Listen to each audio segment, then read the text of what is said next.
கள்ளக்குறிச்சி மாவட்டம் நீலமங்கலம் கூட்ரோட்டில் புதியதாக தார் சாலை அமைத்து வேகத்தடை அமைக்கப்பட்டது.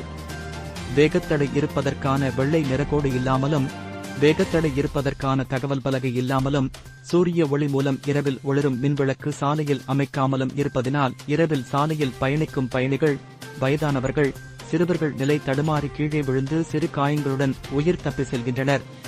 உயிர் சேதம் நிகழும் முன் நெடுஞ்சாலைத்துறை நடவடிக்கை எடுக்க வேண்டும் என்பது பொதுமக்களின் கோரிக்கையாக உள்ளது. கள்ளக்குறிச்சி செய்திகளுக்காக ஜெய்சங்கர்.